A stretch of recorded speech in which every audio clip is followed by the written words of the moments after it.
वीरेंद्र जी, स्वागत आपका। आपने बताया मुझे कि 16 अब तक एजेंसियों के पोल ऑफ द पोल्स यानी एग्जिट पोल्स, ओपिनियन पोल्स, सर्वे आ चुके हैं और सब के सब एनडीए को बहुमत दे रहे हैं। किसी एक ने भी अभी तक महागठबंधन को नहीं दिया, लेकिन इस देश का इतिहास भी रहा है कि कई बार एग्जिट पोल औंधे मुंह गिरे हैं, मुंह के बल गिरे हैं और पूरा संपूर्ण गलत भी साबित हुए हैं। तो इस बार जनता में किस तरह की प्रतिक्रिया, और दूसरा ये जो अंतिम चरण का आज वोटिंग थी, इसने सब रिकॉर्ड तोड़ दिए हैं। आखिर जनता चाहती क्या है? बिल्कुल, देखिए बिहार में बहुत बड़ा चमत्कारिक परिवर्तन दिख रहा है मतदान के दौरान, और ऐसा लगता है कि लोग बहुत इंतजार कर रहे थे कि मतदान करने का मौका मिले। तो 70% का मतदान होना कोई मामूली बात नहीं है। अब आज जो देश में एग्जिट पोल आ रहा है सर्वे एजेंसियों का, वो ये दिखा रहा है कि बीजेपी और नीतीश कुमार का गठबंधन बहुमत की ओर जा रहा है। एग्जिट पोल सैंपल पे आधारित होते हैं। आप पूर्णतः तो ये नहीं कह सकते कि यही रिजल्ट आएगा, लेकिन यह है कि वो एक संभावनाएं दिखाते हैं और उन संभावनाओं में बीजेपी और नीतीश कुमार का गठबंधन चुनाव जीत रहा है, आप ये कह सकते हैं। और तेजस्वी की जो महागठबंधन है वो पीछे रह गया है। लेकिन आप एग्जिट पोल को एक मनोरंजक कार्यक्रम के तौर पर भी देख सकते हैं कि यह मनोरंजन प्रदान करता है, लेकिन इसकी जिम्मेदारी कुछ नहीं होती। अगर सही बैठ गया तो ताली बजेगी परसों 14 तारीख को, और अगर खारिज हो गया तो सब अपना अपना चुपचाप बैठ जाएंगे।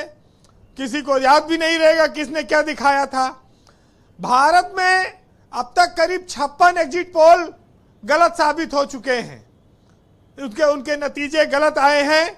और बिहार में ये नतीजा कितना कारगर होगा ये कहना भी आसान नहीं है। देखिए, जिसके पक्ष में पोल जाता है वो खुश होता है, वो उसको सही मानता है सर्वे को, और जिसके खिलाफ जाता है वो इसे फर्जी मानता है और कहता है इंतजार करिए। तो इंतजार तो करना पड़ेगा, लेकिन आज के 70% के मतदान ने ये बताया है कि बिहार की जनता टूट कर मतदान कर रही है। तो इतना अगर जम के कोई मतदान कर रहा है तो प्रेम में कर रहा है कि गुस्से में कर रहा है, ये परिणाम बताएगा।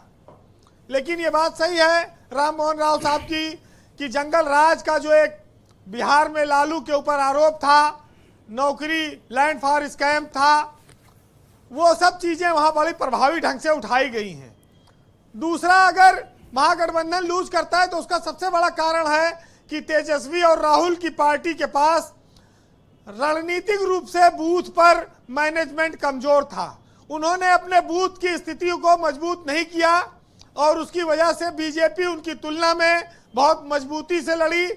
और चाहे चिराग पासवान हो, चाहे कुशवाहा हो, नीतीश कुमार हो, बीजेपी हो, इनमें कहीं मतभेद नहीं दिखा। एकजुटता इन लोगों ने दिखाई, जबकि लालू के परिवार में ही मतभेद दिखाई पड़ा है। तो ये भी कारण एक बड़ा कारण है। लेकिन एक बात से मैं बड़ा हैरान हूं कि राम मोहन राव साहब ये कह रहे हैं कि पूरे देश में बिहार जैसी सड़कें नहीं है कहीं। ये तो उत्तर प्रदेश के कई जिलों में खुद ही डीएम रहे हैं, और जहां ये डीएम रहे खुद ही कई सड़क नहीं बनवाए, गड्ढे वाली सड़क रहती थी। आज बिहार के सड़क की बड़ी तारीफ कर रहे हैं, ये भी बड़ी आश्चर्य की बात है। आपने तो उलझा दिया तो जी, वो देखिए, महागठबंधन में लड़ाई पद की ज्यादा है। लेकिन ब्रजेश जी, सियासत भी एक जुए की तरह है, जो खेलता है कभी जीतता है कभी हारता है। जो पानी में कूदेगा ही नहीं, वो तैरना कैसे सीखेगा? वो डूबेगा कि बचेगा, ये तो अलग की बात है। तो ये सब एग्जिट पोल किसके होश उड़ाएंगे और किसको ताज पहुंचाएंगे, ये तो 14 तारीख को पता लगेगा। जी वीरेंद्र, लेकिन बिहार में जीत हार का क्रेडिट वहां की जनता को है कि उसने देश के तमाम विकसित राज्यों को पीछे छोड़ा है अपनी सरकार को चुनने में। तो एक बड़ी बात है।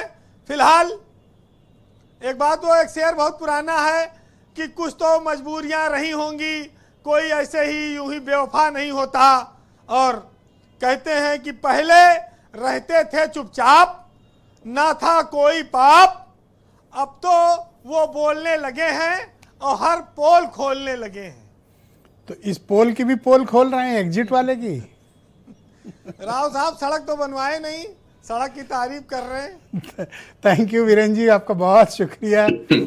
बहुत धन्यवाद हमारे साथ जुड़ने के लिए, ग्राउंड जीरो से अपना ओपिनियन